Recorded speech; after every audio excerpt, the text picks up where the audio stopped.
Ladies and gentlemen, welcome to Hero Movie Podcast, your greatest source for superhero movie discussion in the multiverse.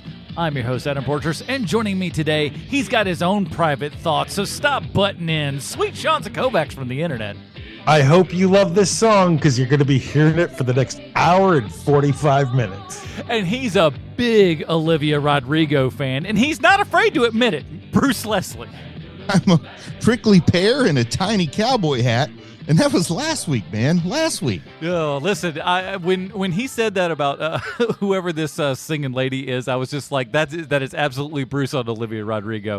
And if you don't understand what that is, go listen to last week's episode.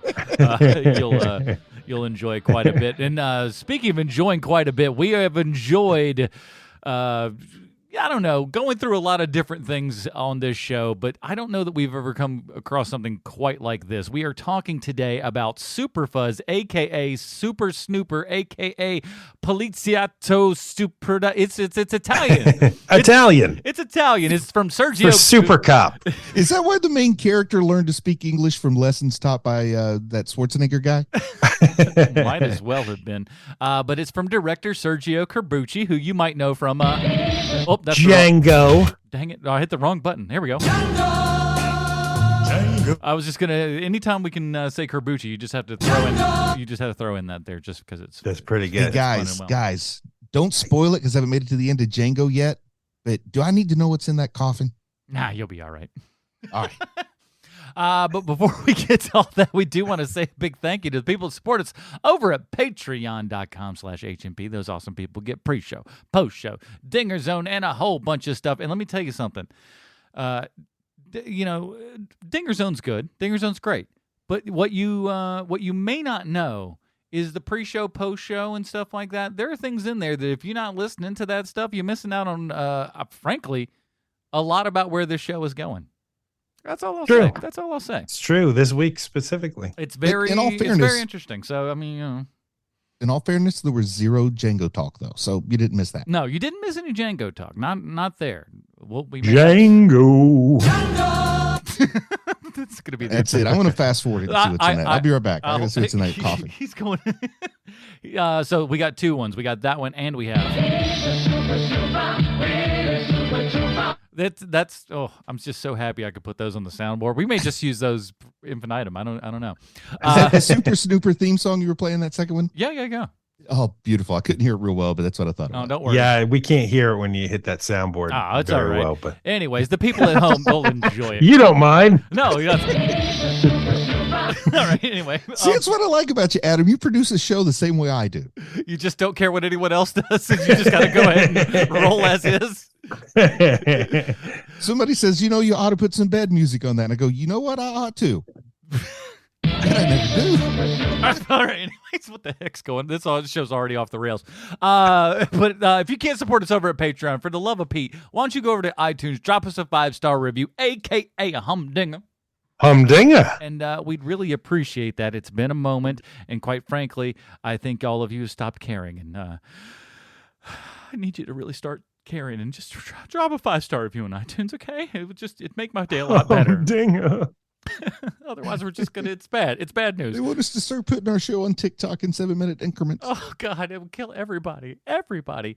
Let's get into it. Here's the trailer for Super Trooper. Meet America's newest superhero, David Speed, Super Fuzz. He's a whiz in the pool hall, a marvel in the parking lot, and one of the best bullet catchers in the business. Meet Super Fuzz, the craziest cop this side of Inspector Clouseau.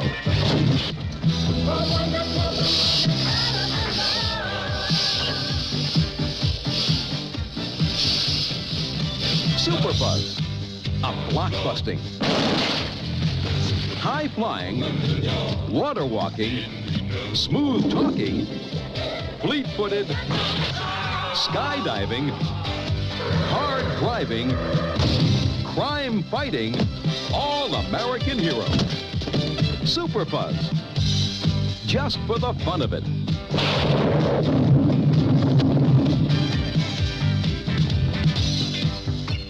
Alrighty, that was the trailer for Super Fuzz / Super Troopers / an Italian name. I won't be Super able to Snoopers, not Super Troopers. Super Snoopers. See, that how long's that movie been around? 2 decades or something at this point? I can't be faulted. It's time for Bruce's Comic Book Connection. Oh, what do we got this week? Well, comics have always had their fair share of superhero cops. I believe Martian Manhunter may have been a cop on his home planet, but I can't really remember what the name of his home planet was. There's Hollis Mason. He was a cop. And, of course, he was the original Night Owl in Watchmen. Nova was a space cop, and the undisputed king of comic book super cops has to be the Silver Age Green Lantern. Because what is a Green Lantern if not a space cop? And you've got Hal Jordan there, and the crashed spaceship gives him his power, much like this crashed rocket in the air gives Super Fuzz his power. And, the Golden Age Green Lantern, his weakness was wood, but that Silver Age Green Lantern, when he first showed up, his weakness was a color, and that color was yellow, which is, if you know your Roy G. Biv, it's right, only orange comes between red and yellow there. And then he also had a great sidekick, just like Ernest Borgnine, only his sidekick was a guy named Guy. Not really his sidekick, but still, he was the reserve Green Lantern, Guy Gardner. And I think Ernest Borgnine as Guy Gardner is the kind of thing that just makes me smile. Like, I want to see him play Guy Gardner. It is Ernest Borgnine-iest with like the wig on, kind of like the Mo Howard wig, only it's red, and he's got the puffy boots, and he's just running his jabberjaw while the the other guy there is Hal Jordan. But yeah, I think that's an awesome idea.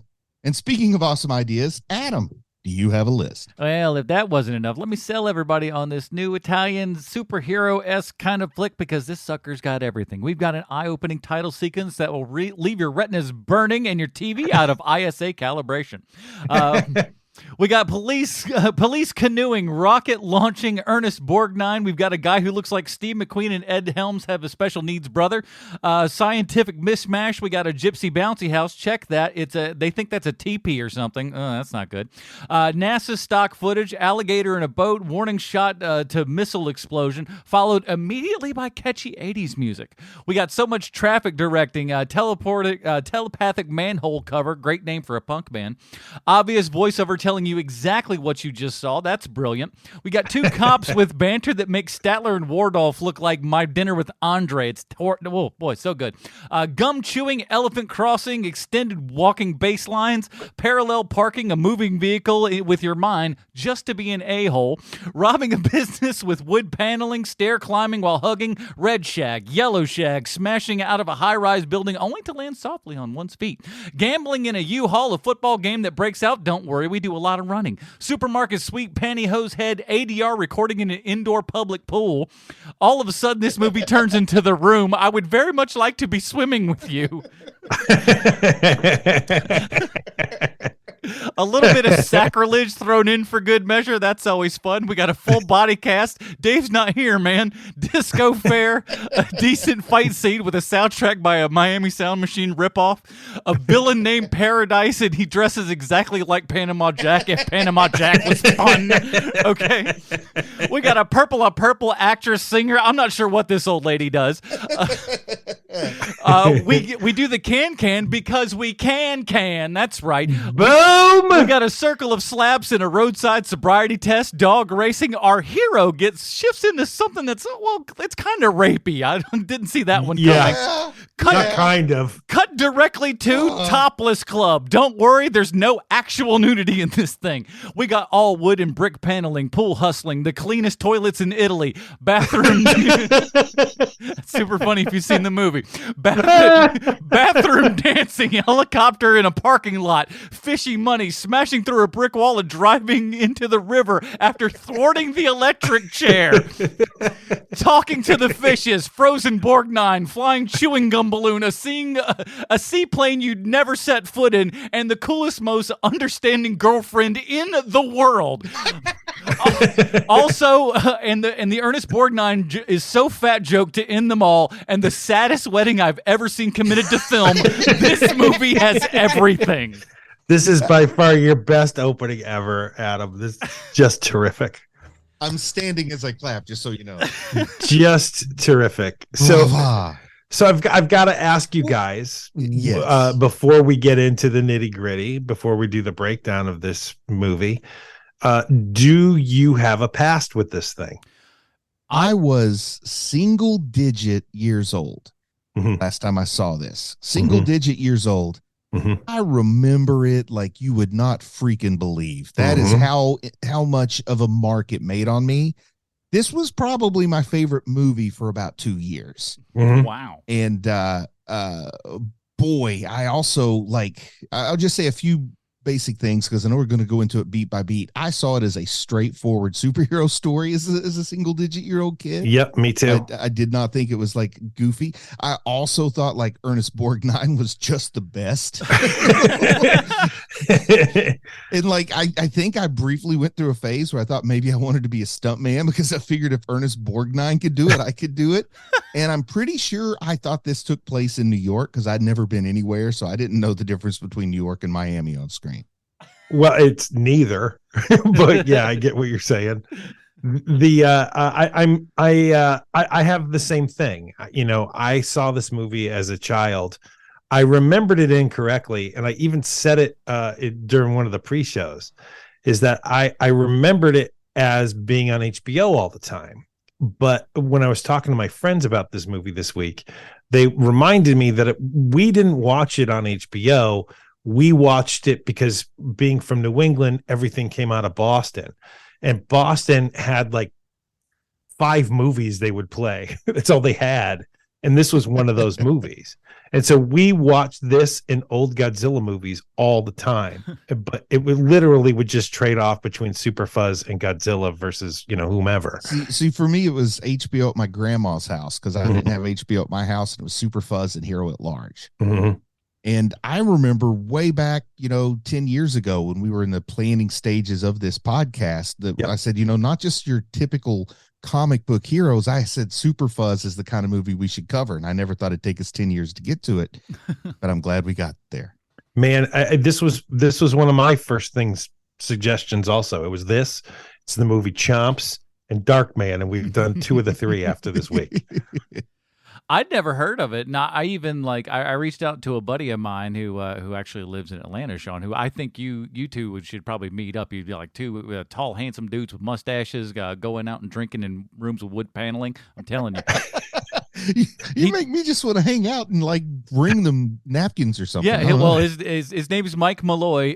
He does a whole lot of he's kind of an expert on tough guy movies and stuff, and really knows a whole bunch about Italian tough guy films and stuff like that. Sergio Corbucci, of course, being one of those directors that's very he had not seen this. He's like I just mentioned it on some DVD bonus feature he's doing for some company or something like that, where he mentioned Super Fuzz. But he's like, I've still yet to actually even see that. And so I was like, so maybe it hasn't been seen, but you guys, it was like an HBO kind of a thing, or other places, I guess, as much. So my guess is it was probably quite cheap for them to get the rights to air that sucker on television. It had to have been because it wasn't one of those movies where.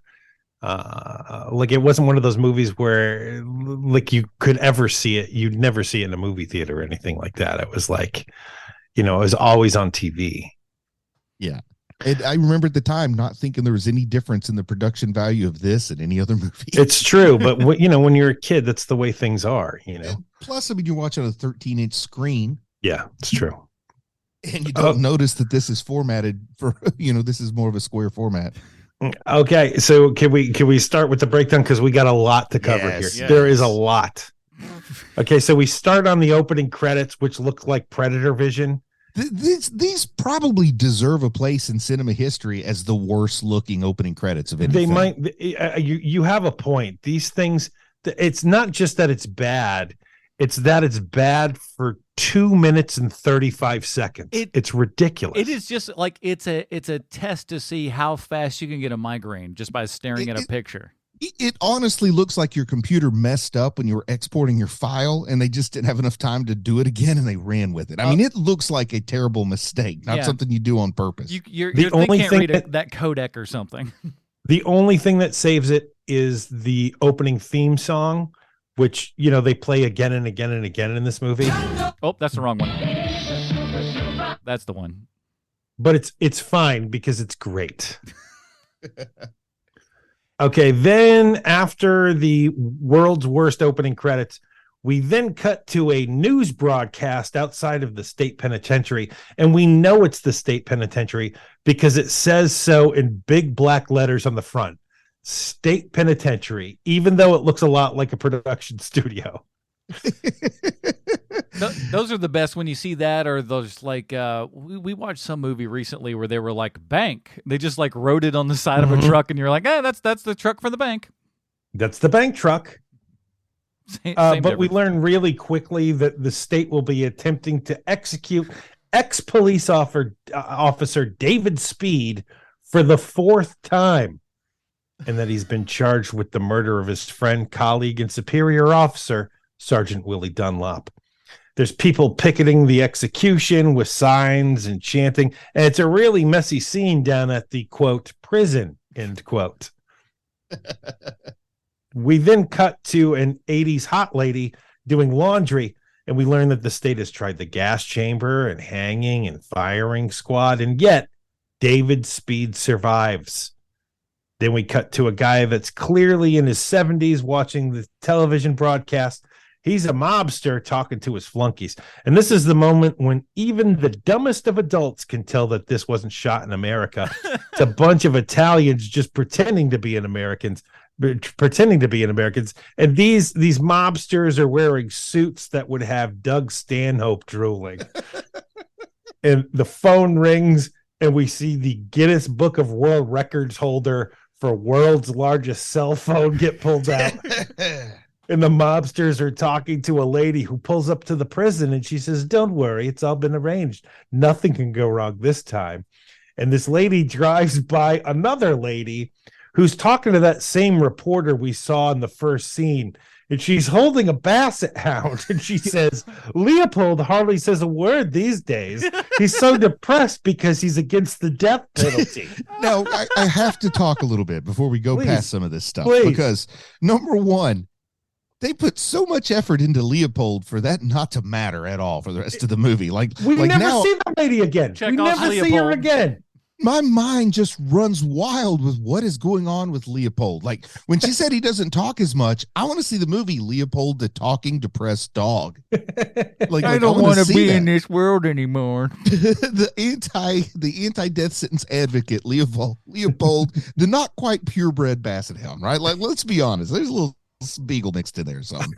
And then I also love that dog so much. Rosie LaBouche. That literally means rosy lips in French, or rosy mouth. But Rosie LaBouche, the lady that drops off the red roses, Yes. in my mind as a kid, I remember thinking that must be what an elegant, sexy woman looks like. Like I had no life experience, but I remember at the time just going with it. I thought, okay, that will be my ideal. I'm so glad that my school has the teachers it does.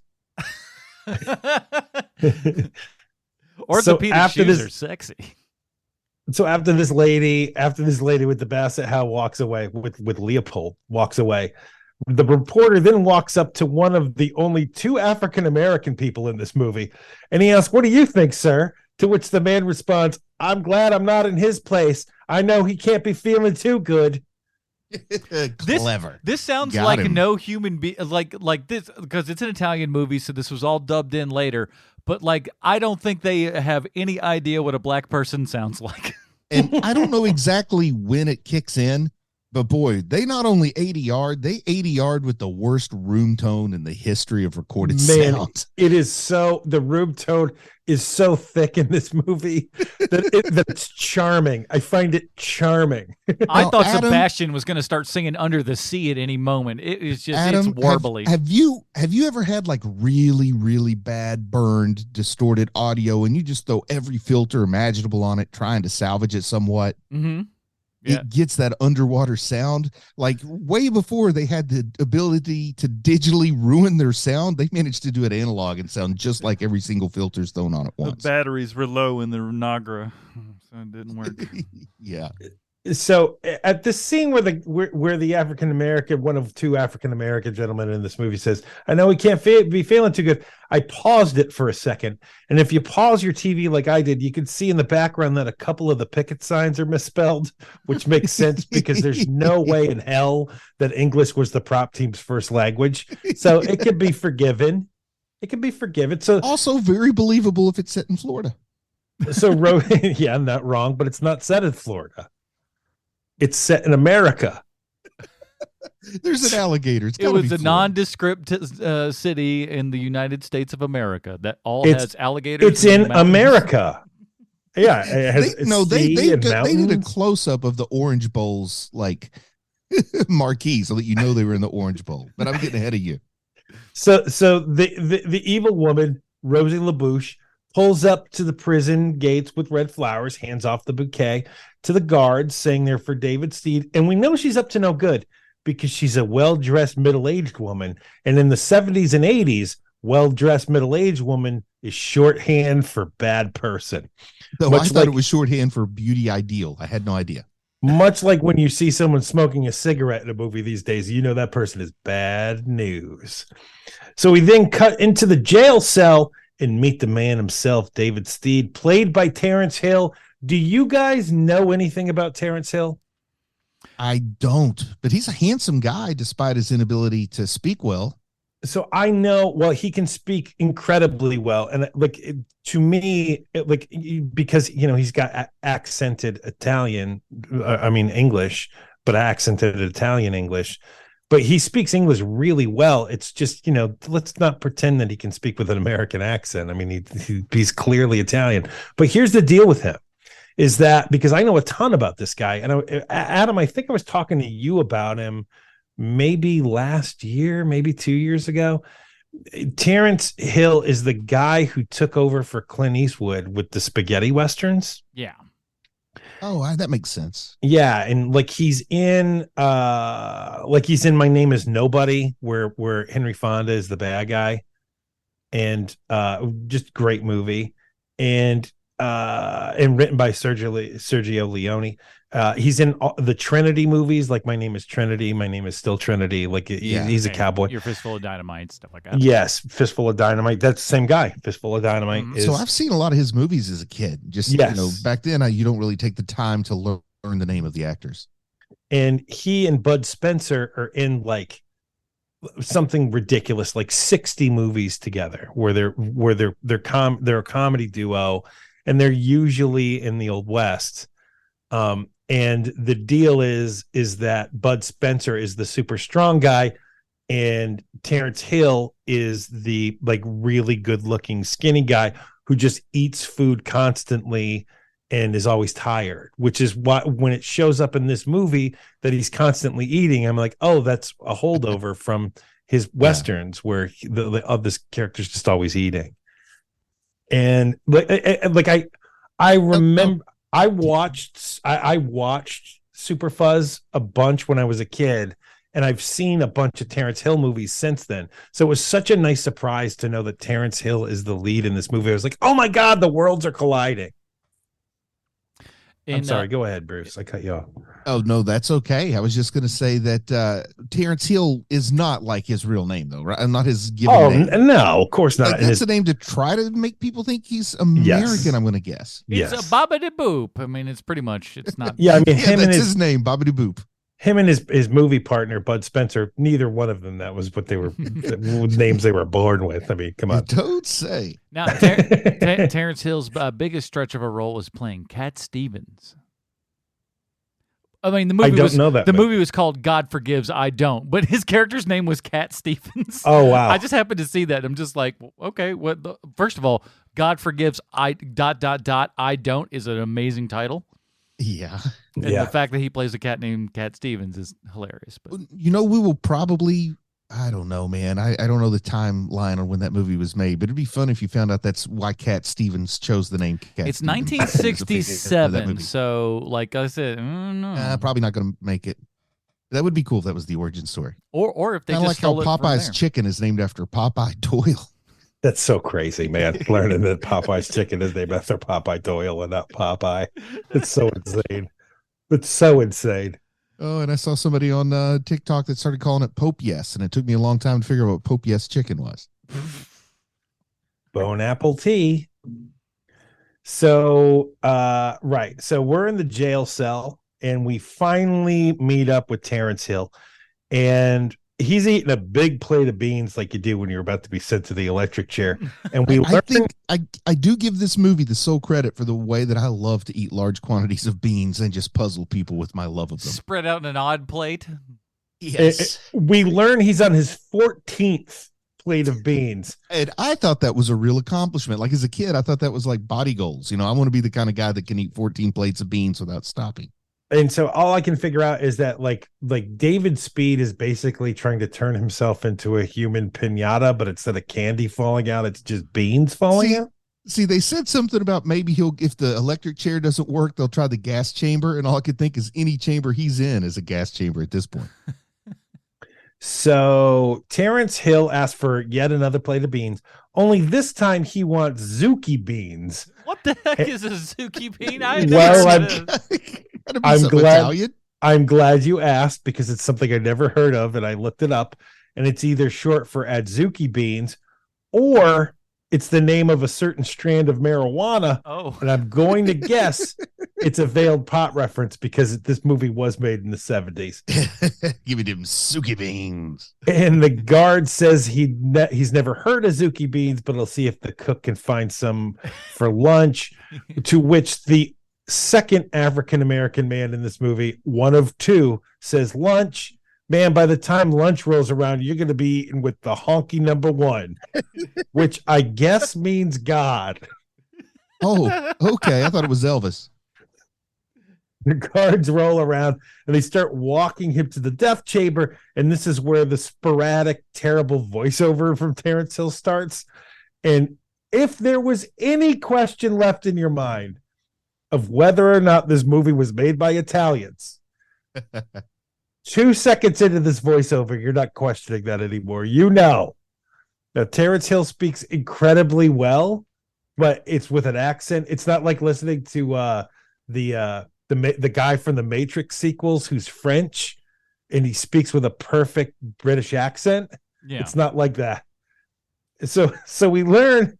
So he says in the voiceover, he goes, "It seems like only yesterday when I graduated from the police academy and got my first solo assignment." Yes. Which leads us to a flashback that's going to be around for the rest of the movie.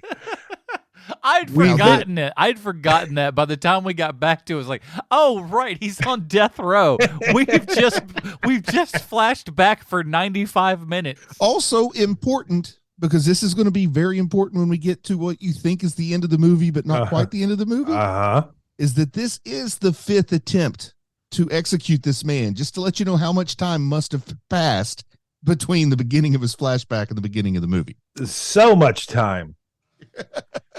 We then cut to stock footage of a rocket blasting off, and this is where we learn about the concept of this movie, like where it starts from. Can I tell you what I think they did to get this stock footage of a rocket taking off? Mm-hmm. I really think they filmed a TV that was showing it. Oh, that's probably right. Because the rocket is in focus, but then a dragonfly flies between the camera and the rocket, and it's perfectly in focus. So you know that I don't care how good your split diopter lens is, you don't get a dragonfly and a rocket ship in focus at the same time in stock footage. So this rocket is carrying a payload of red plutonium, and it's a top secret substance for testing materials below the moon's crust. And NASA is performing a test with this red plutonium in a place that doesn't matter to anyone in this movie, an Indian reservation. Oh my goodness. Now, I can't wait to get into how he gets to this Indian reservation. Pray continue. And so they cut to a quarter of the NASA building where we see a bunch of angry Native Americans, and every one of them are dressed up in stereotypical Native American clothes. And they're like, And we have to thank well, he doesn't say Native Americans. I think he just says Indians. We have to thank our Indians, true blue patriots, American patriots. And they cut to a corner of NASA where the angriest Native Americans I've ever seen are all standing in a corner. There's like 12 of them. And there's like a baby and a kid who doesn't want to be there. It's pretty amazing. We then cut to Terrence Hill, who is rowing a canoe. Here we go, Bruce. Who's rowing a canoe out to the reservation where the NASA testing is being done. He's been told by his superior officer that he needs to collect the payment of a parking ticket from one of the natives.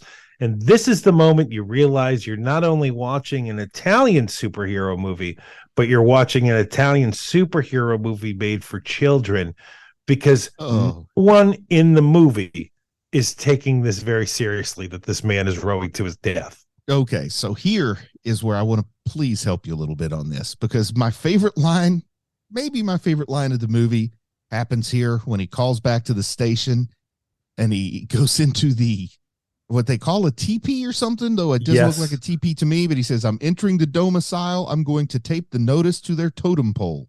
Yes. That is a direct quote from this movie. Now, the guy's a motorcycle cop, and as a kid, I never questioned, like, where did the canoe come from? Like, was he cruising to this place with a canoe strapped on the back of his motorbike? I'd like to think that he commandeered it. He flashed his thing and said, "Police, get out of the canoe," and then gets inside of it and then takes off. And he's going to deliver a notice for unpaid parking tickets to a house that doesn't have electricity or water or anything. A front door. How do they have a car? Like, did they get parking tickets for their canoe? I don't know what kind of parking ticket you get when you live in a flap of cloth thrown over a tree. Your like they made double parked, ma'am. We then cut to the police station where we finally see the true star of the movie, Ernest Borgnine.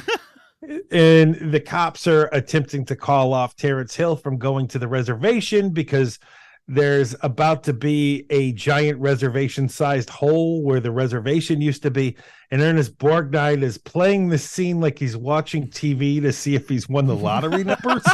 I love Ernest Borgnine. I got to say, here and now, I don't know if I'm always a Borgnine fan, but in this movie, this is the best Borgnine's ever been. This is prime Borgnine. Well, I was going to say, you have said before you were one of the nines. Yes. But this is the Borgniniest Borgnine I've seen. And I feel like he's decided Terrence Hill just isn't bringing enough enthusiasm, so he's going to make up for it by bringing enough for both of them. Man, he brings it in spades. And we learn that the only reason why Terrence Hill is out at the reservation in the first place is because Ernest Borgnine sent him out there, and the police chief is giving Borgnine crap about it. And Terrence Hill starts walking through the center of the reservation, which looks like a summer camp for children in the 50s, even though they didn't know they were being racist at the time. It's totally racist.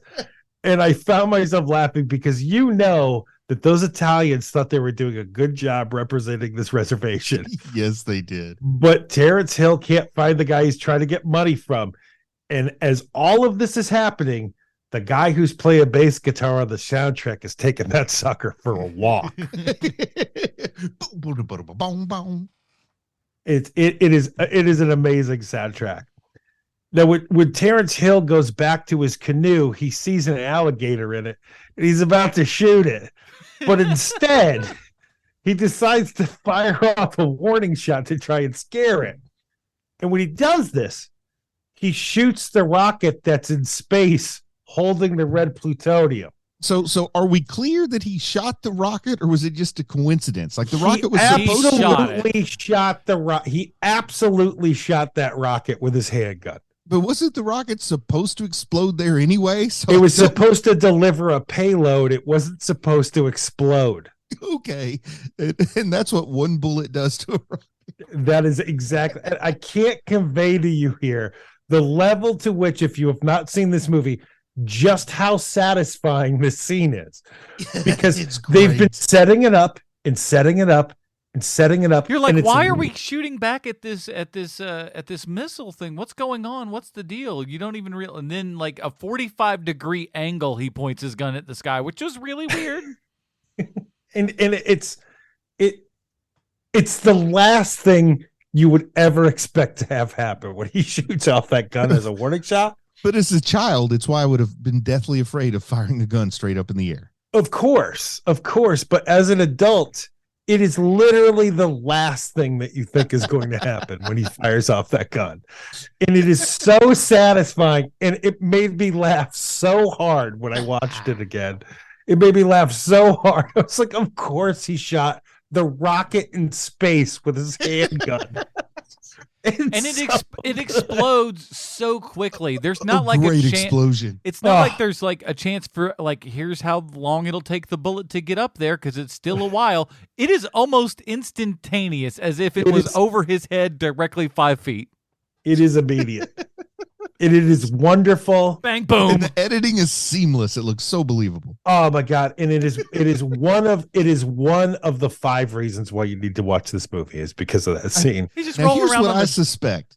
I suspect, Sean, that somebody had a little bit of footage of a rocket exploding. They're like, we got to do something with this, and they built this movie around it. And I'm not trying to make a joke. I honestly think that may have happened. I disagree. I think that it all has to do with, hey, this Superman's doing real well. Let's make one of those. Yeah. But how easy is it for an Italian production to get footage of an exploding rocket? Because they're not making that themselves. No, definitely not. Oh, and here's the other thing too. Here's the thing about alligators. Having had dealt with them on in my own past here, Wrestling. Is they no, not wrestling. If you try to shoot one with a handgun, you're not going to kill the alligator. I don't know if you knew that or not. Like a simple handgun is not going to kill an alligator. Alligators wear bulletproof vests. Don't y'all know nothing? The hide is too thick. Like a simple handgun's bullet, unless you have like a super powerful, dirty, hairy handgun. Let me play Bruce Leslie for a second. What if I shoot it in the eyeball? Oh, I was going to say, what if I aim for the cloaca? That's a better word. Maybe. I don't know if I'm a cloaca hitting level sharpshooter, but I would imagine you get it right in the cloaca. It's like that 1 weak spot on the Death Star. But basically, you're just going to make the alligator mad, and the alligator will come after you even more so because you just tried to hurt it. Because you shot for its cloaca and missed. So basically what I'm trying to say is Terrence Hill did the right thing by accidentally shooting down that rocket from space. That's basically my long-winded way of saying. That's the only way he survives that encounter is to get superpowers, and he played it that way. Yes, exactly. So after he blows up the rocket, everything turns red, and everyone at the police station thinks he's dead. And Ernest Borgnine gets busted down to traffic duty for sending a rookie to his death. And that, which brings me to this. I have a question for you guys here. Now, whenever anyone starts talking about the lowest rung of like working in TV and movies, they always say something like, oh, I had to get everyone's coffee. Like it's the lowest position you can have in the business. But the fact is there's way worse jobs you can have in the movie industry than getting someone's coffee. So I wonder if it's the same thing with cops where everybody makes the joke of like, oh, you're going to have traffic duty. Because it seems like it's a bad job, but there's got to be something worse, right? Like in fact, I bet you there are people that have to work their way up to traffic duty. Like I bet it's kind of a cush gig because you're not talking to anybody. You get to dance, you get to blow a whistle, you get to point, you get to perform a little bit. I've seen those traffic cops. They know what they're doing. We had one up at my elementary school when we were growing up. This little black lady, she was amazing. She danced through all of that stuff and like. That everybody got to where they were going because of that lady. When she was gone, it all went downhill. Nobody hates a traffic cop. Somebody gives you a ticket, you're mad at them. You know what I mean? Somebody gives you a parking ticket, you're mad. But the traffic cop, man, you just wave and smile and wink. You keep going, sweetheart. You keep going. Come on. So then we get to the second best reason why you need to watch this movie, which is watching Ernest Borgnine direct actual Italian traffic in this movie. And I don't mean within the movie. I don't mean within the movie. I mean he's directing actual honest to God traffic. A lot of confused Italians. You can tell it's real traffic because there's people in line getting actually truly upset waiting in their cars. And there's cars and buses that are coming off the highway. And you're not shutting down a highway for a movie like Super Fuzz. They don't have the money for it. You went over another great quote though here that I'm going to try to get out. It's like when they said that Speed dies, I think the comment that Ernest Borgnine has is he wasn't the best cadet in his class, but he was a person. He basically said, yeah, I'm not surprised. He was kind of stupid. It felt like, he was downplaying it right away, where he was just like, listen, not for nothing, but we kind of knew he was going to die. I mean, he wasn't the best in his class, but he was a person. I guess we got to feel sorry for him. So then, while Ernest Borgnine is directing traffic, we see Terrence Hill, who is now super powered and is now truly Super Fuzz, and that's all I will call him from this point forward. Nice. We see that Super Fuzz is fine, and he pulls up on his Chips motorcycle to talk to Ernest Borgnine, and the first super powered act happens where Ernest Borgnine is so amazed that he sees Super Fuzz alive that he's about to walk into an open manhole when Super Fuzz uses his mind to move the sewer grate back over the sewer, saving Ernest Borgnine, but trapping the sanitation men working below forever. That is the point I was going to make. I'm so glad you made it, Sean. But when I saw that this time through, I thought, who's the hero and who's the villain? It's all a matter whether you're on top of that hole or underneath it. The really bad part that they knocked out was when they were welding it shut, and they were like, why would you do that? Because safety. And so now we cut to Ernest Borgnine and Super Fuzz are driving around in their squad car, and we learn how much Ernest Borgnine hates chewing gum for some reason. Now, Sean, you lived through this, man. There was this weird thing where people hated chewing gum for just existing at around this time. And when you were a kid, there was probably nothing you loved more than some Hubba Bubba. Didn't it have like a cowboy cartoon character that advertised for it? You're dang right they did. O.J. Simpson was selling us Hubba Bubba, and we loved it. I remember at my elementary school, the Hubba Bubba kids and the Bubbalicious kids were always getting in knife fights in the cafeteria. Man, you guys were nuts about your gum. And every adult hated it just for existing. Like I get the idea that you hate it when people stick it on things in public, right? Yes. That is something worthy of hatred, but people just hated that you were enjoying doing something that they weren't doing. Mm-hmm. Like it's, I'm just going to call it as I see it, as a very boomerific thing. I wish I had some mouth flavor. Fruit stripe. Back in my day, we were real men. We chewed Beemans and it tasted like licorice. Oh my Lord. Don't nobody need that. So you're going to want to remember that Super Fuzz can blow really big bubbles with his gum, because that just might come up later. And Ernest Borgnine is also upset that Super Fuzz survived the explosion, because as he tells him to his face, if a man gets caught in the middle of an atomic blast, the least he could do is drop dead. Borgnine has got all the best lines, man. He does, man. He really does.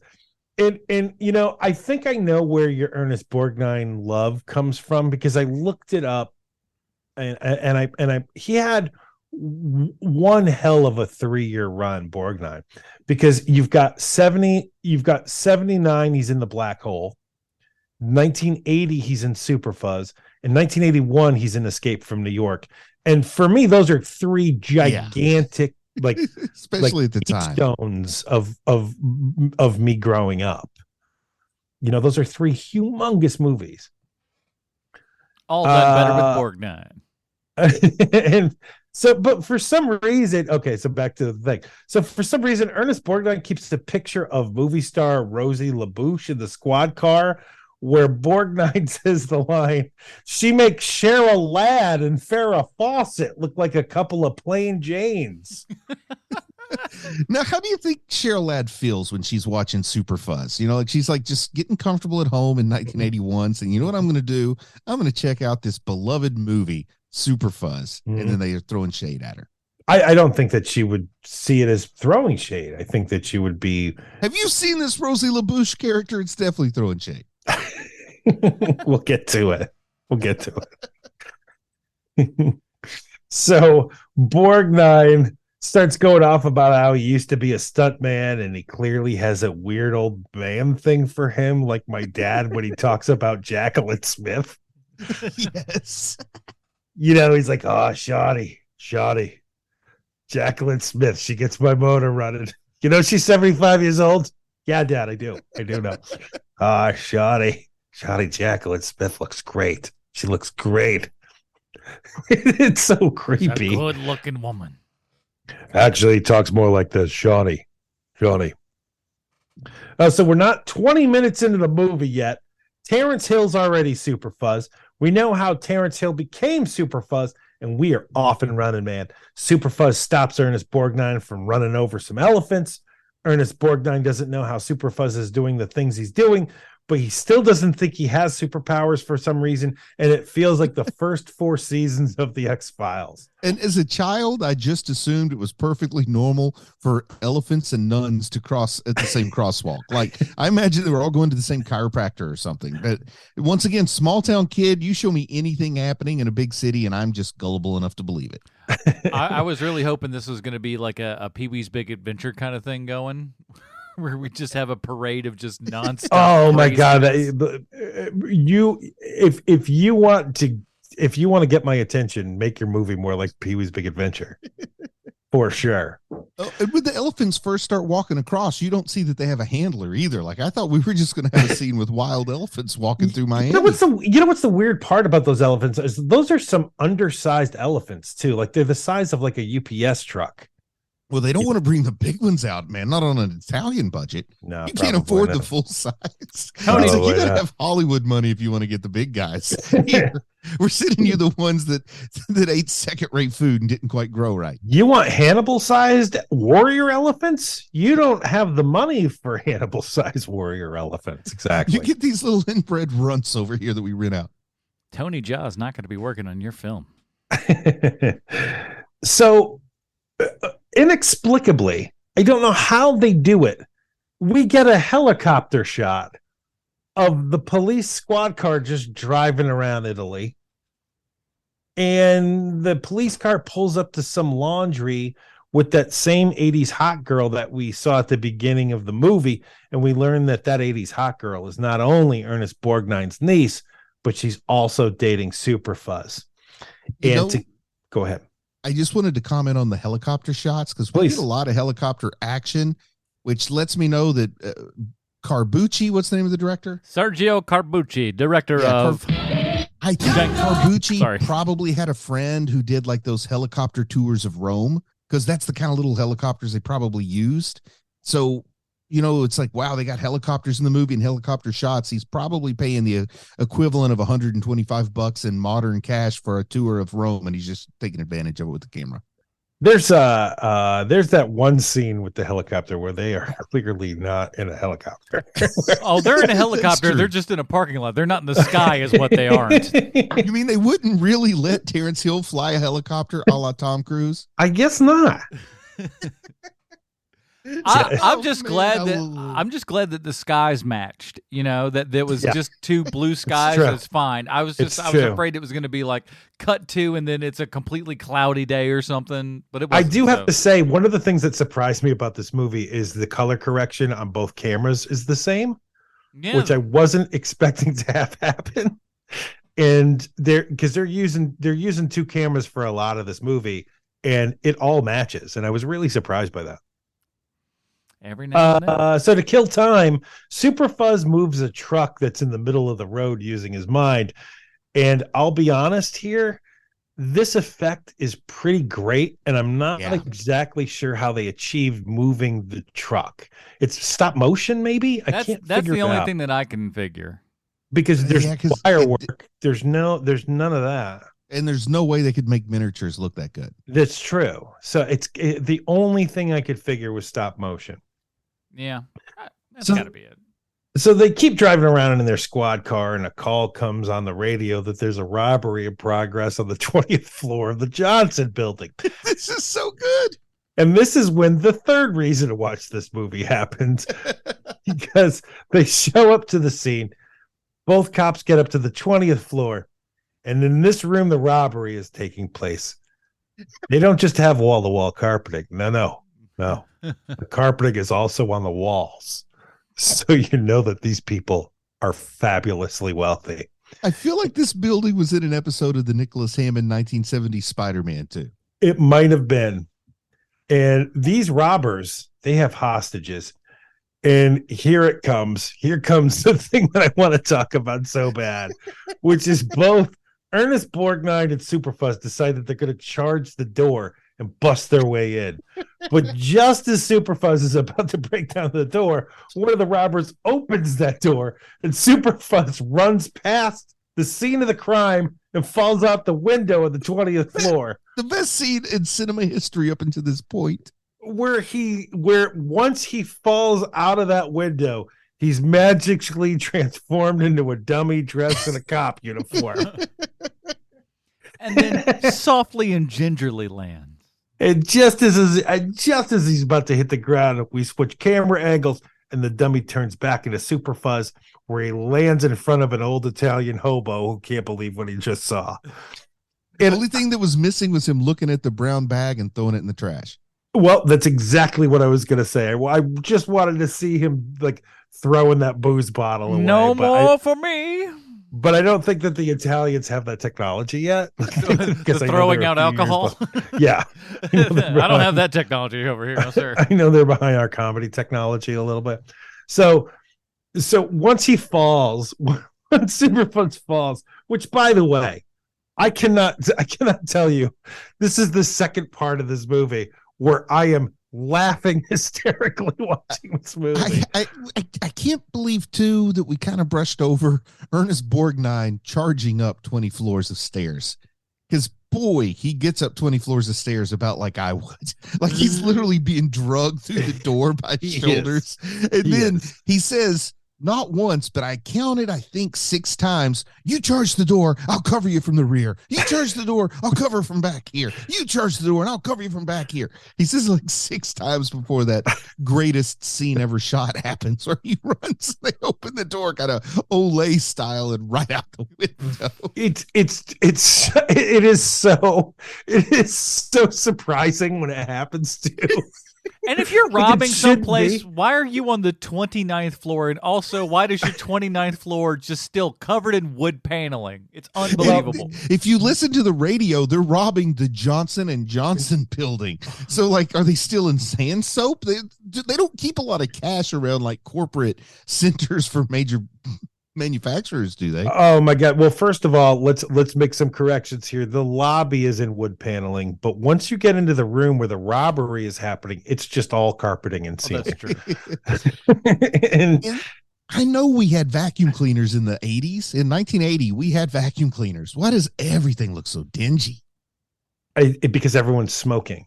Oh, you know what? You're right. It is. I mean, that is literally the reason. And your carpet's so high, you don't use a vacuum so much as you do a rake. Also true. This was when you would take like a big hit off of your cigar and you'd chase it with a cigarette, like a small hit off your cigarette to wash it down. So once Super Fuzz safely lands with his superpowers, they then speed up the film, and Super Fuzz runs up 20 flights of stairs and gets back into the same room where the robbery is taking place. Super Fuzz punches through the door with both fists, knocking out 2 of the 3 robbers. Then he grabs Ernest Borgnine's gun from the 3rd robber and thwarts the robbery. And for some reason, immediately, Ernest Borgnine is taking credit for stopping this robbery. I love that guy, man.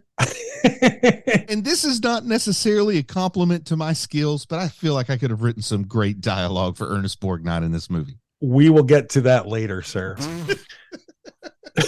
So as they're driving away from the thwarted robbery, and their heroes, and Ernest Borgnine is taking all the credit, they get back into their squad car.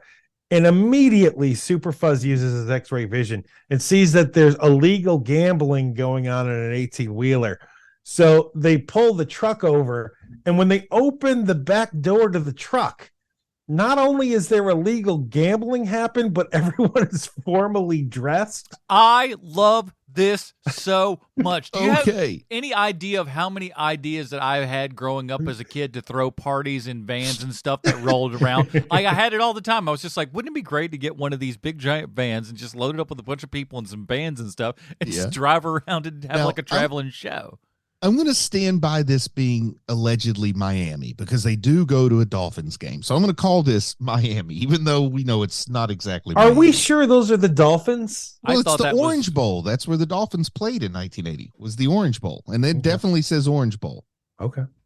All right. But anyway, so do you know how uncomfortable it would be to be in an unventilated box truck Oh my in God, southern Florida with like Oh my 12 God. other people who are all smoking and wearing tuxedos? Oh my God. The funk in that has got to be awful. Could you imagine like trying to play craps and the thing hits a pothole and the dice fly and nobody can find them? The chips flying everywhere whenever he has to corner a little bit. Oh man, it seems like a terrible idea, but as a kid, it made perfect sense. That roulette table's all messed up. Women Like, are as wearing. as a kid, I thought I would never need to buy a house. I would just rent a U-Haul and live in it because it was only $19 a day. Like that's what I thought as a kid. Yeah, because that's a dumb kid dream. I mean, that's what kids have. Hold on, let me get my dream journal over here. So I can Don't cross like something living out. don't like living in Kentucky. I'll just drive my house to California. I don't know why I have to get my own place. I'm just going to stay in the garage and turn that into my apartment, and I'll buy a motorcycle because it's cheaper than a car. Yeah. So when they pull the truck over, you got women wearing evening gowns, you got men wearing tuxedos, and they're in the back of a truck. It's amazing. This is a recurring way to commit crimes here, is to have illegal things in the back of box trucks. There is a lot of that happening. That is true. But You this know is we had Fast and the access to Furious, box actually. trucks. This You is know where that, though? this is where things start slowing down for the movie to me, because yes, the movie is amazing so far. We've been going at a breakneck pace, but then they keep hitting the same notes, like over and over again. That they could easily shave this movie into a 90-minute movie instead of an hour 45. Very true. Like Super Fuzz, it's all, here are always the beats. Super Fuzz does something amazing. No one believes he has superpowers. He sees red, loses his superpowers, doesn't know why he loses his superpowers. So I'm just going to hit the highlights here, because otherwise we will make this a 2.5 hour long podcast. But I think it's worthy of discussing his conceit for his weakness. The color red, he sees the color red, all of his powers are gone. You have to have thoughts about that. First of all, the idea of seeing a color is your weakness. Second of all, red is a primary color, which means there's a whole lot of red out there. That's what I'm saying. There's how did so they much. avoid red in some of these scenes? Yeah, because It's dumb. It's so It's many dumb things. kid logic. I mean, that's why when we're kids, we're like, man, that's so cool. True enough. And so, yeah, like and it kind of like in kid logic, again, it makes sense. Oh, the rocket had red plutonium, so red is the thing that makes him weak. Like, and it doesn't even make him weak. It just doesn't give him superpowers. Like, Yeah. it takes away superpowers. But also, And so- he can close his eyes and still be able, as long as he is not actually Or wear looking at it. sunglasses. Yeah. There's so Yeah. many different options that you could do to where you would not have to worry about this being a problem. Yes. So moving on, Super Fuzz goes to a football game with his 80s hot girlfriend, and he makes all the people disappear. She doesn't know how he did it. For a moment, I thought he murdered all those folks. Yeah, I was like, this is the Thanos snap moment of this, where it's just like, I murdered all of these people just so I can make Just out with because you I in a kind of football want to dry stadium. hump you a little bit. Yeah, it's gonna be great. Oh crap! There's one guy. How did that guy not get blipped? That's what I want. Because he's He wearing had a red. red shirt. on account. Like, there's not one other person in this entire Hey, there stadium were full of only 10,000 80,000. people. There was only 80,000 people there. That's about right. 1 in 80,000 people wear red on a daily basis. Dumb kid logic, buddy. Sheesh. That's how it works. Our team colors are gold, so therefore, all right, fair. So then Super Fuzz sees a robbery happening at a grocery store, and he gets shot at by the guy in the back room, but catches every bullet with the muzzle of his gun, except one bullet, which he catches in his teeth. that's still smoking. Best moment in the trailer. I remember that as a kid. Listen, I don't know from Italy grocery stores and stuff, but this was a real place. This was 100% just a real back of a grocery store, because that is the Italy equivalent of what that was back there on all my old grocery store days when I was like 16. Man. And so after they thwart this grocery store robbery, yet again, Ernest Borgnine takes all the credit for what happened. Love that guy. And there's a truck that Super Fuzz can see is carrying counterfeit bills, but when they open up the back of the truck, it's red inside. Super Fuzz loses his powers, and Ernest Borgnine calls him an idiot. He's so slow to catch on to this red thing that it's really almost annoying how dumb he really is. And talk about a plot that you can't really follow through. Is you're smuggling counterfeit $1 bills inside of fish within your own town. Yeah.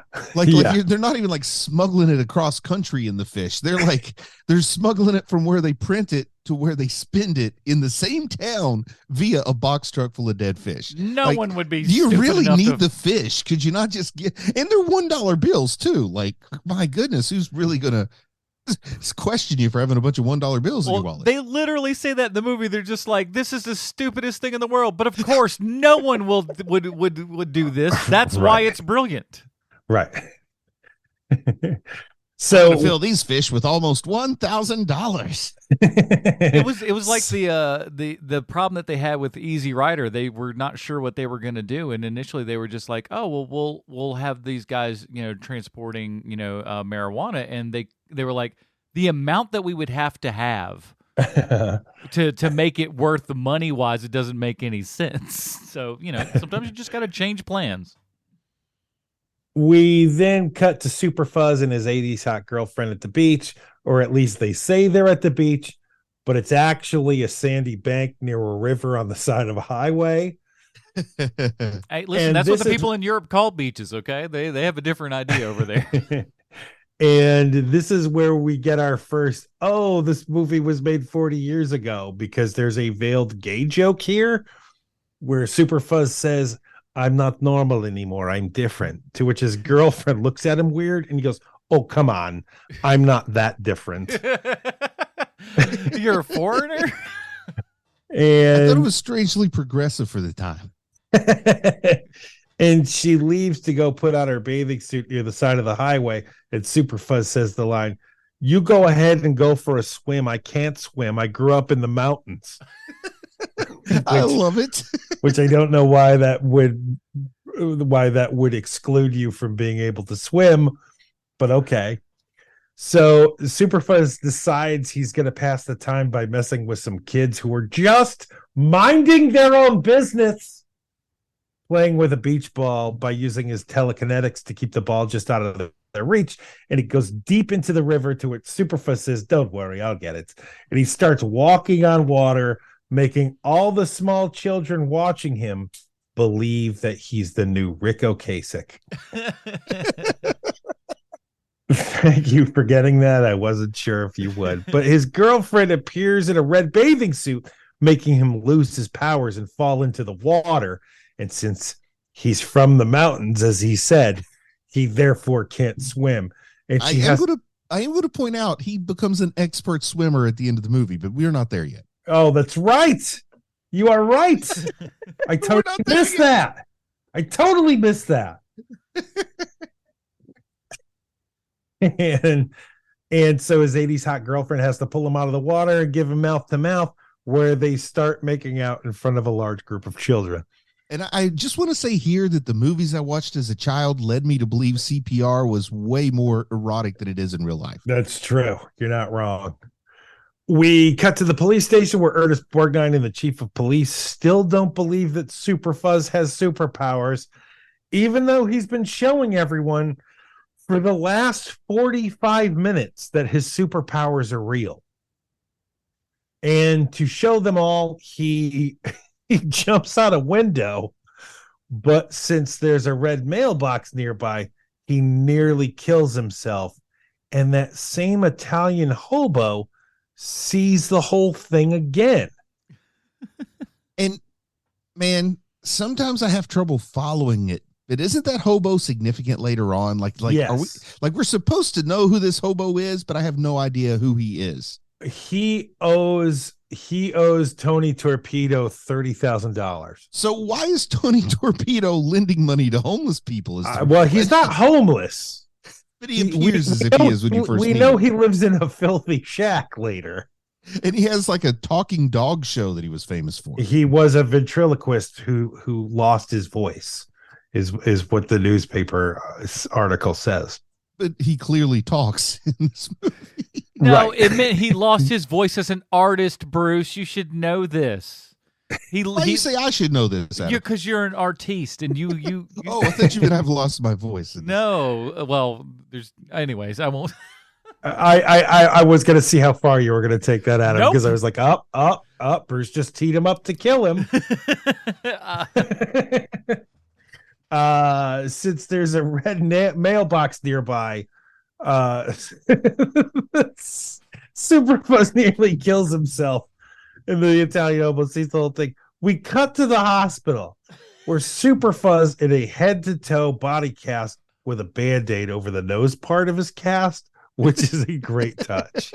and the doctor turns to his closest people in his life, and he says he's gonna die.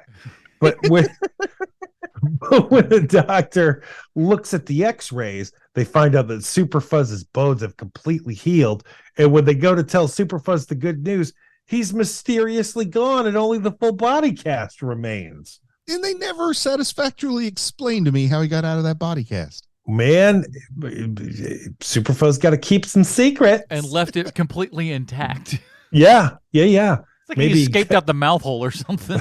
Maybe. My son, who watched this with me, suggested he could teleport.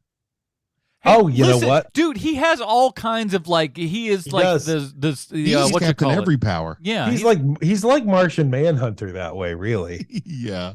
Oh, I need this power this week. Well, guess what, kids? Got it. So we cut to a carnival where Super Fuzz is talking to a giant fat guy dressed like Great Tiger from Punch Out.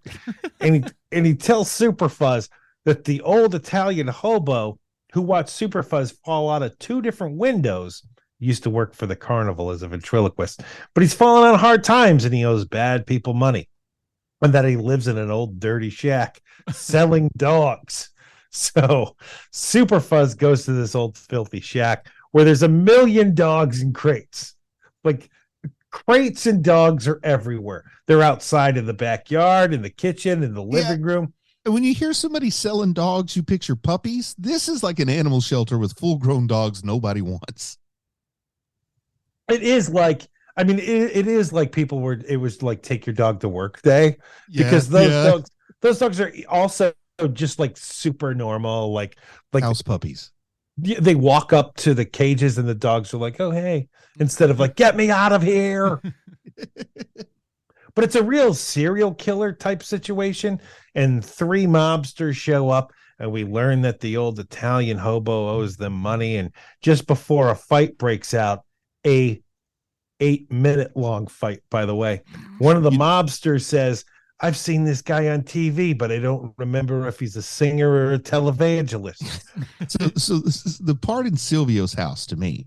It gave me a certain tension that I think the only other thing I could say to match it, if you've never seen this movie, is like when Jodie Foster is in Buffalo Bill's house, but he's got the night vision goggles and she can't see where he is, and all that tension is there. I feel that same kind of tension in Silvio's. It's, it's the same thing in the first season of True Detective. Yes. Yeah, it's the same. It's the same exact feeling. Which is pretty good for Super Fuzz. Do you want to make flowers today? It's the most horrifying moment in a TV show ever. So Super Fuzz, there's crates in the backyard. It's a real serial killer type of situation. Oh, and then we learn that there's a mobster named Paradise. I looked it up. Not only is the mobster name, his first name Paradise, last name Alley, which kind of perfect. Which is kind of one of the most perfect things ever. So Paradise Alley throws the first punch, breaking his hand on Super Fuzz's face. The fight goes on forever. And it ends up with all the dogs being released from their cages and the mobsters being locked up in the dog crates. We cut back to the mobster at the beginning of the movie, and we learn that the head of the mob is a guy called Tony Torpedo, and that Rosie LaBouche, the actress that Ernest Borgnine is in love with, is the same lady from the beginning of the movie, and that she's working with the mobsters. And he tells his flunkies to go meet her at the airport. So we cut to the airport where Rosie LaBouche's plane has arrived with all 2 people there to greet her. There are 2 people with cameras in the scene, and Super Fuzz and Ernest Borgnine are also there. And Ernest Borgnine is about to bust a hole in his pants because he's so excited. And the mobsters finally show up, and Super Fuzz starts screwing with them to pass the time in a scene that was clearly written by Bruce Leslie himself. Yes, true enough. So the mobsters miss the pickup, and Ernest Borgnine ends up taking Rosie LaBouche to wherever she wants to go. And we cut back to the police station. We are now an hour into the movie, and we finally learn the plot to this movie. Someone is counterfeiting money and passing it off to everyone in town. No one knows who it is, and the chief tells Ernest Borgnine that he has to make it his main priority. He can't use his squad car as a taxi for actresses past their prime, like Jacqueline Smith. Oh, Brian, you and your love of Jacqueline Smith is insane. We cut to the dog track where everyone in this town is. And I love it. Tony Torpedo, Rosie LaBouche, the other mobsters are enjoying a nice day outside, betting on dogs, enjoying some of the fine culture that I guess Miami has to offer.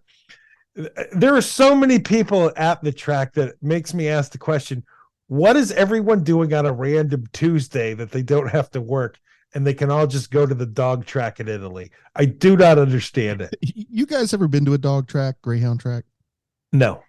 I have been many, many times, and you'd be surprised at, like, if you live in a place, and at this time in this place, about the only legal gambling they had on a Tuesday would have probably been the dog track. So the gamblers, man, they are addicts. They come out. So you get a pretty good crowd, believe it or not. Oh, wow. Okay. My parents lived in a dog track is also one of those things as a kid, you think it's really going to be cool to go to, but then later you realize it is not cool at all. Mm-hmm. My parents lived in Florida. My dad grew up in Florida mostly, and they had like dog track out in kind of like Fort Lauderdale area and stuff like that, and that and Highlight. Yeah, that's what we had. We had Highlight. Yeah, I live within 45 miles of a dog track right now, so I can go see dogs race as soon as we're done if I want to. Hey, we can go start picking picking up dogs right now. Hey, I don't want to flex or anything, but I know what my plans are if you two come visit me this summer. Nice. We're gonna go bet on the puppies. Well, now I already know what I'm doing this summer. That's great. Come on up. Bruce, isn't that where you got Jacob from the racetrack? He's definitely not Santa's little helper. I was gonna say he's Santa's little helper, right? Not so much. This little rat. Yeah, that dog I have he's something, I'll tell you. Your mortal enemy. He's definitely not fast. Your mortal enemy. Pretty much. Ernest Borgnine's dog wins at the track. And Ernest Borgnine says, wow, 16-1. I'm going to go get my winnings, which means that Ernest Borgnine is really bad at gambling. Yeah, he won this race, but betting on a 16-1 horse means you're really bad at gambling. Or he's got the inside track. Mm.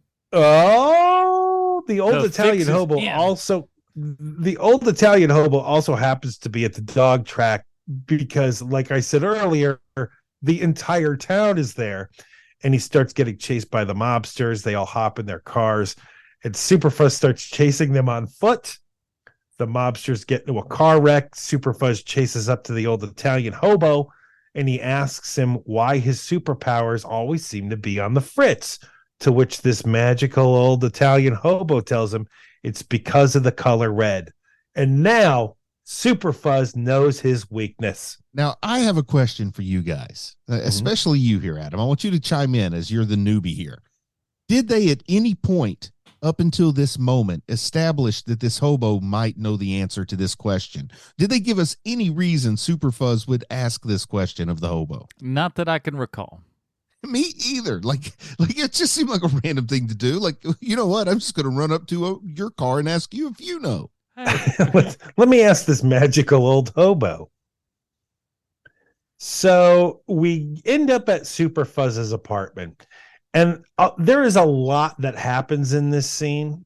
This is the scene where the most things happen all at once in the entire movie. And so Super Fuzz is on the ceiling reading a Superman comic book because no one's worried about copyright issues in Italy in 1980. And the reason why this scene is such a big deal to me is because the set dressing in Super Fuzz's apartment is incredible. You look around his apartment, you got that weird picture of John Wayne on his kitchen cabinets. You got two tennis rackets hanging on a wall. There's a huge Tonka truck for some reason in his house. But the piece de la resistance, there is also a poster of a baby with a bowl of spaghetti on its head. A beautiful picture. Why? Why is it there? It's pure Americana. There is no reason to have it there, but they just needed a poster, and all they had was a baby with a bowl of spaghetti on its head. That's so great. Why. That's literally why. It's so great. We finally get to a point where Ernest Borgnine finally believes that Super Fuzz has superpowers, and so does Super Fuzz's 1980 hot girlfriend. We also learn that Tony Torpedo is behind the counterfeit money. He's been transporting all his fake money inside a fish, and Super Fuzz's 1980 hot girlfriend tells him she doesn't like that he has superpowers, but he tells both his 1980s hot girlfriend and Ernest Borgnine that red makes him lose his superpowers, and she's going to have to learn to get over it. And this is the second problematic scene we have in this movie, where he freezes her so he can kiss her against her will, and then when he does so, unfreezes her, and she rightfully smacks him in the face. Yeah, at least that happened. I was at least glad that it was just like, okay, at least she was just finally, thank goodness, because I was just like, please don't tell the kids out here, because this is a children's movie, that this is cool. Yeah. And that brings us to the fourth reason why you should see this movie, because then we cut to a topless dance club.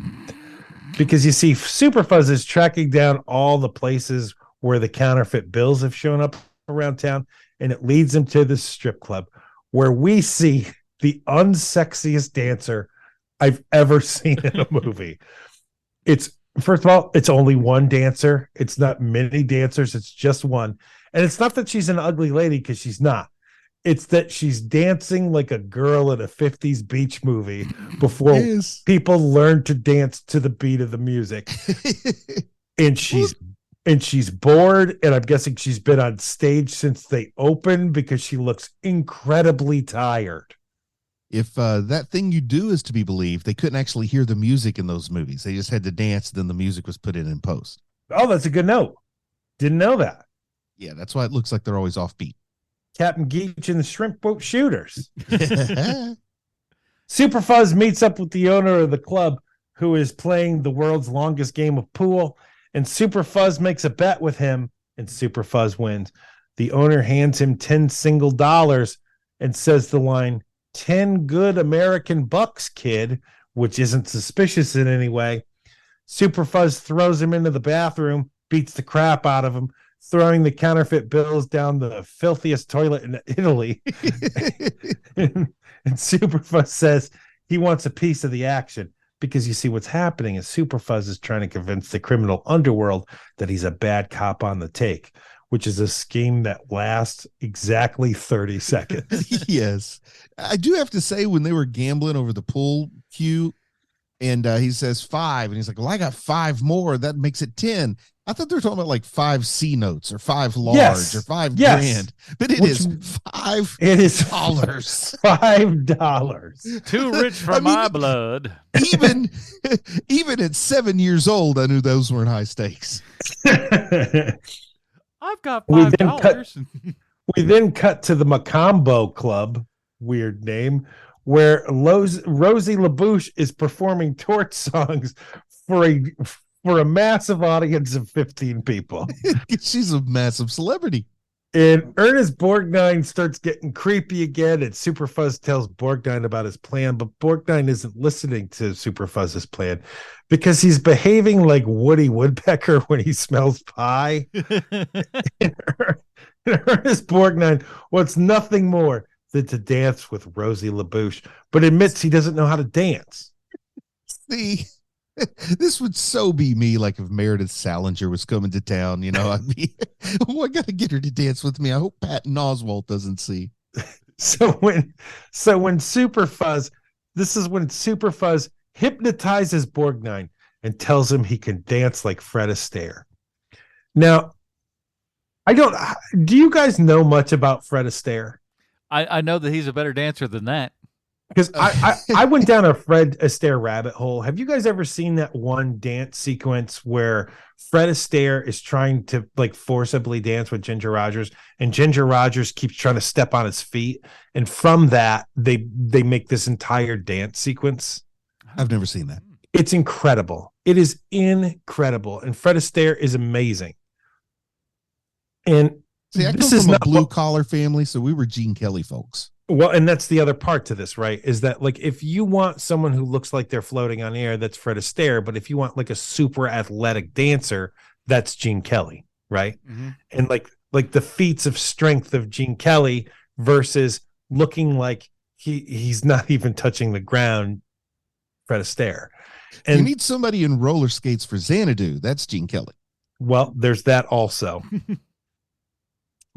Now, because so what Ernest Borgnine is doing here, he's dancing like an old white guy who's had too much to drink, like which is exactly how he dances in real life. Yes, and while he's dancing with her, he spills his guts like a rat.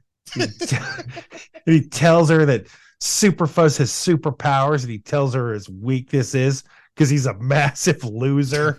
He's the best character in this movie. And yet he gets nowhere with her because he's a freaking joke and he's not a closer. So in real life in 1980, you guys, you think Ernest Borgnine was pulling? You think he could pull in 1980? Because I bet you Ernest Borgnine, he was turning it down all the time. I bet. I've got a bigger question. About this. Ernest Borgnine wins the Oscar for that one movie, right? The one where he falls in love. What is it? Is it Marty? Marty, yeah. He falls in love. He falls in love with that girl in Marty, right? And does he win the Oscar, or is he just nominated? I don't think he won. I could be wrong. Because the whole thing about that movie is that he's not an attractive man. And he's like maybe 40 in that movie. And the girl is also, not like the world's hottest lady, but like, they look good together, that kind of thing. And so my question is, do you think that Borgnine ever had a good year? where he looks at himself in the mirror and he's like, yep. They're coming after you. They're coming after you, Ernie. I liked it. I would have liked to have been in the room the day he looked in the mirror and he said, you know what? Hollywood, that's where I belong. Perfect. Yes, exactly. I don't know. Listen, you see Mickey Rooney on TV at that point, you're like, I can do that. Well, yeah, but Mickey Rooney is a good dancer though when he's young. Like when he is in those movies with Judy Garland, he is super talented then. Here's the answer to whether or not Ernest Borgnine could pull. He was married to Ethel Merman, and that is no small feat. So you go Ernest Borgnine. I honestly just a quick pass through. I'm gonna say probably his big heyday was gonna be in the 60s with McHale's Navy. Yeah, I would think so. Right? I think that's got to be like the kind of the height of the But you know, Borgnine. he probably got pissed off because there were folks that thought he was Alan Hell in the 60s. Oh, really? Yeah, there were like people would see him and they're like, McHale's Navy, he's dressed in a Navy outfit, and then they think Skipper, and it's like Alan Hell, the skipper. So he used to get upset when people thought he was the skipper. Nah, I'm on a better show than that. No, you're not. No, you're not. No. So we cut to the back room, and Super Fuzz's plan is already fallen apart because the mobsters, we are literally one scene after that scene, by the way. Super Fuzz's plan's already fallen apart because the mobsters know he isn't on the take, and Super Fuzz uses his superpower to have Tony Torpedo tell him everything. We then cut to Tony Torpedo's boat, and in the most unbelievable scene in a movie about a cop who has superpowers unless he sees the color red, Ernest Borgnine is airlifted onto the boat with a helicopter. And he starts looking around for evidence, which he eventually finds. Let's mention that he gets like dangled down on like a rope ladder from the helicopter. He's airlifted onto the boat with a helicopter. That's what I'm saying. It's like we're in a helicopter. I just can't get that there's an idea where you have two choices and one of them is Borgnine and he's the one you go with. It's the most unbelievable scene in the entire movie.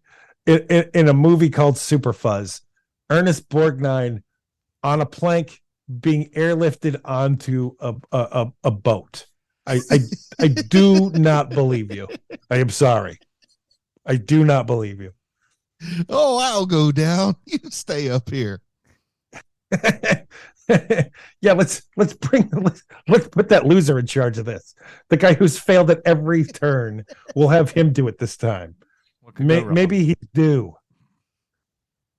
So Borgnine starts looking around for evidence, which he eventually finds. But like the fat loser he is, immediately gets caught, knocked out, and locked in the freezer by mobsters, who then sink the boat. But at least they didn't shoot him. And Borgnine wakes up just in time to learn that he's going to die a frozen, watery coffin. That's got to suck.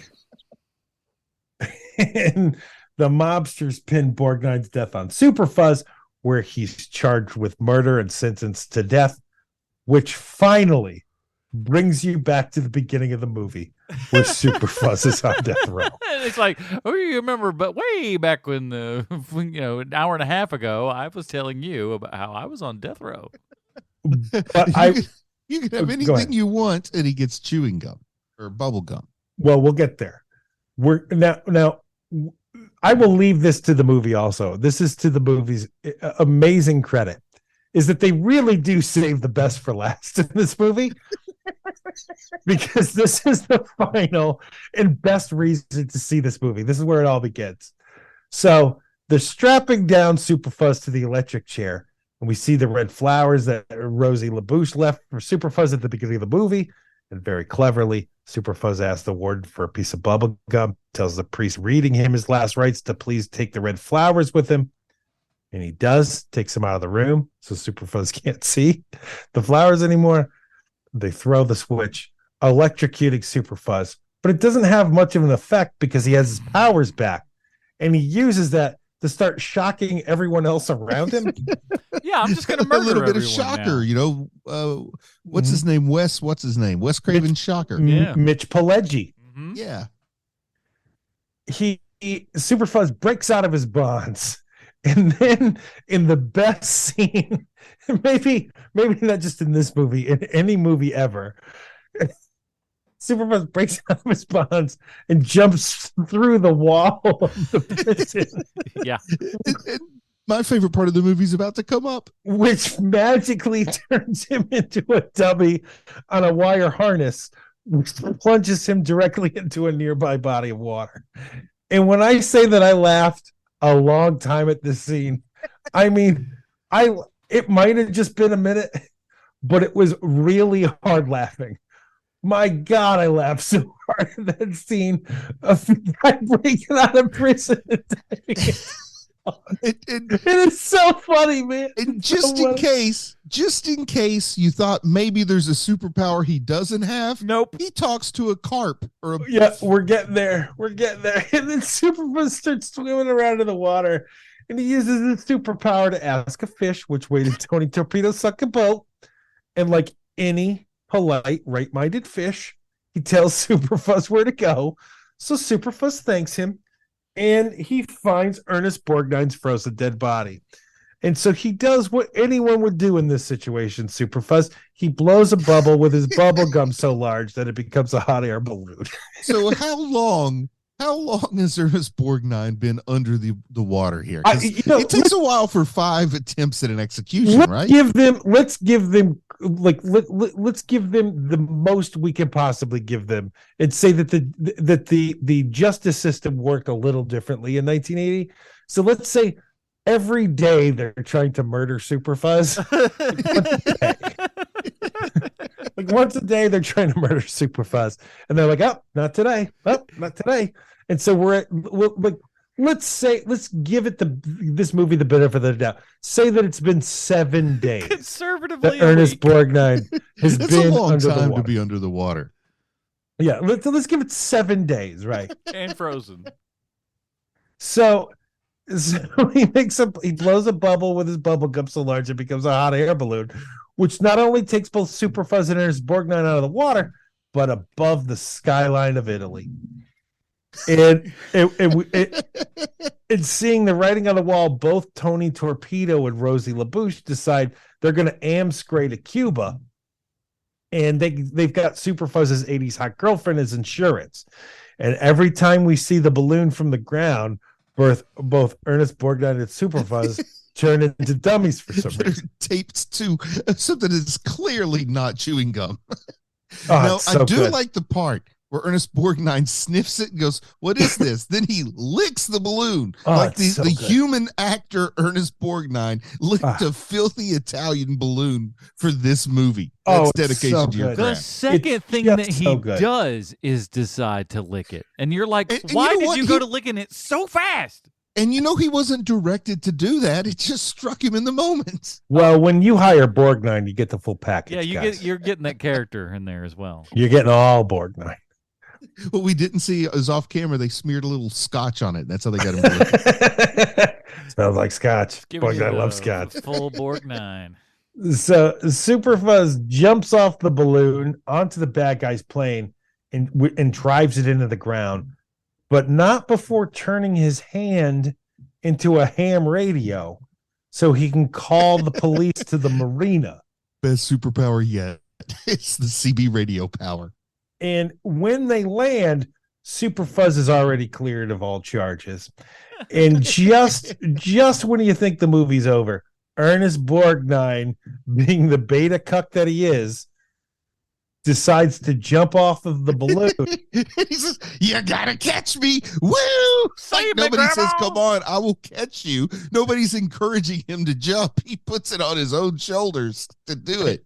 And Superfuzz does, in fact, catch him.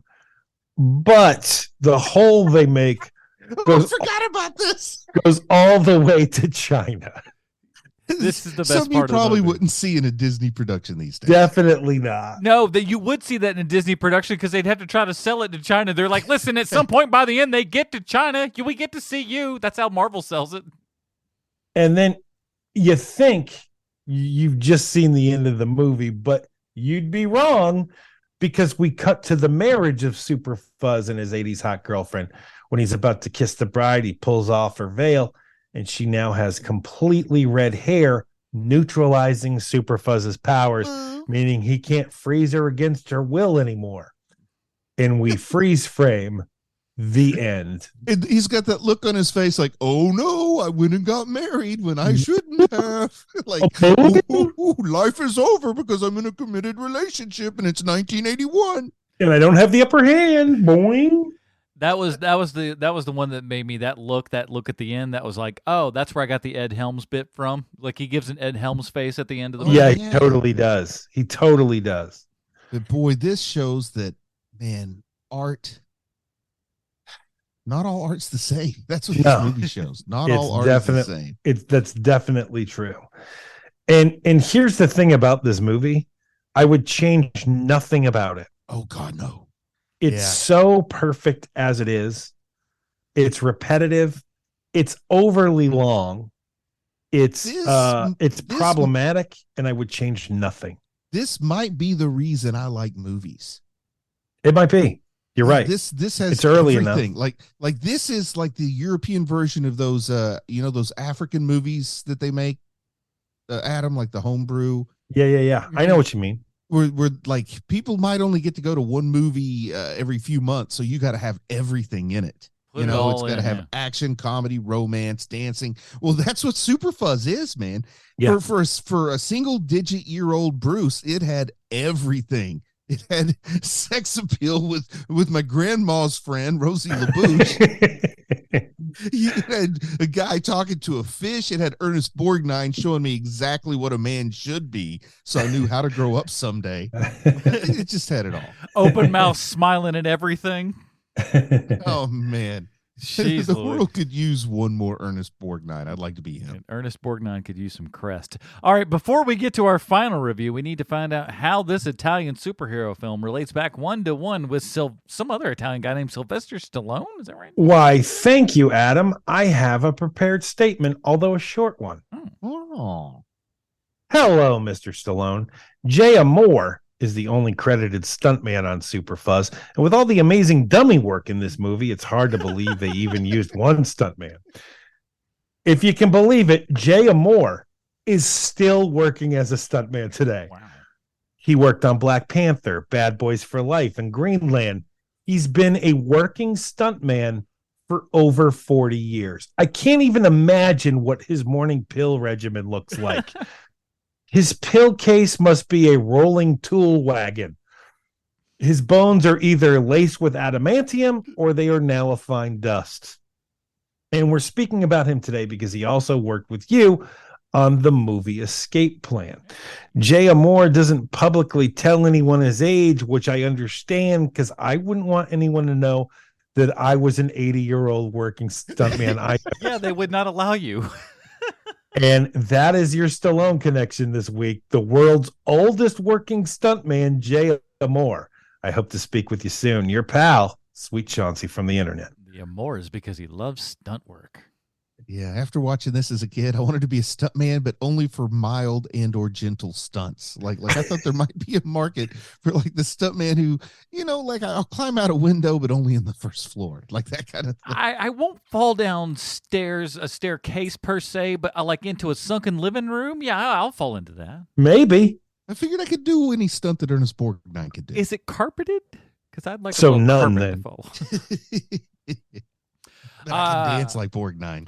Well, here Yes, at they Hero don't tell Movie Podcast, we have our own patented Robin rating system. Bruce, where does what are we calling this one again? Super Fuzz. Super Fuzz. Land on the Robin rating system for you, or Super Troopers? I think watching it this time through, like I always knew that this had a place of fondness for me. And this was always that thing, like in the pre-internet era in particular, when you're around with your other nerdy friends, you're like, yeah, well, do you remember this? Do you remember that? Well, Super Fuzz was one of those do you remembers that would always impress your friends. Yeah, definitely. But quietly, I think it has influenced what I like and the way, watching it this time, I just couldn't believe, it hit me at a very sensitive time and had an outsized impact on me. So I just don't see how I could give this thing any less than a Dick Grayson. I mean, it's got something for everybody. And if it's not got something for you, then you probably aren't listening to this podcast. Definitely not. Sean, what do you got? This is the best movie we've ever seen. I know I say this a lot. This is the reason why we have a podcast, why I'm on this podcast, is for movies exactly like this one. It is weird. It is the hardest I have laughed in a very long time watching this movie and watching people just earnestly making a movie.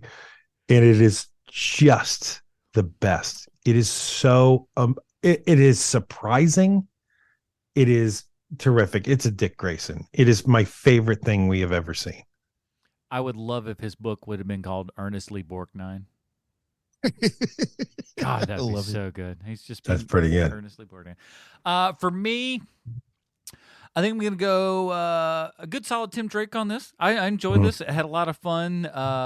It's no Django per se, but it is just that stupid, just great crap that comes out of Italy at this time and stuff. And even before then, after then, it's just Italy's just a weird place for movies in the 70s and 80s and stuff. And I'm all here for it. And yeah, it's a lot of stupid fun, but it is stupid. Don't get us wrong. It is everything you've heard here happens in this stupid show, but it is it's worth it because it is hilariously dumb in so many instances.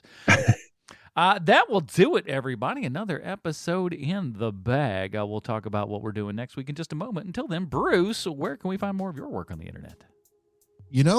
Just check out my YouTube channel. At Anime Dad, youtube.com/C/Bruce Leslie. Nothing new up lately, but I'll get some stuff up sooner or later. So you can always check out there, or check out any of our other fine podcasts, like maybe some that you guys could tell us about. Sean, what pray tell? We have another podcast that we're going to do right after this one's over called The Mandalorian 30 Questions, where each week we ask ourselves 30 questions about the newest episode of The Mandalorian. So check that out. And next week, we are going to be doing Bruce a favor and covering Dungeons and Dragons: Honor Among Thieves. The movie of which, what's his face? Hugh Grant has been lighting up the interview scene lately with. Have you heard about all that? No, but it sounds fun. We'll talk about it next week. But I just hope Venger's in the movie. That's all I'm hoping. We shall see about all of that. That is it, everybody. Join us next week for Dungeons and Dragons: Honor Among Thieves 4. Sweet chance to go back from the internet. Bruce Leslie, I'm Matt Porters. Stay super, everybody. Bye, Marty and Evie.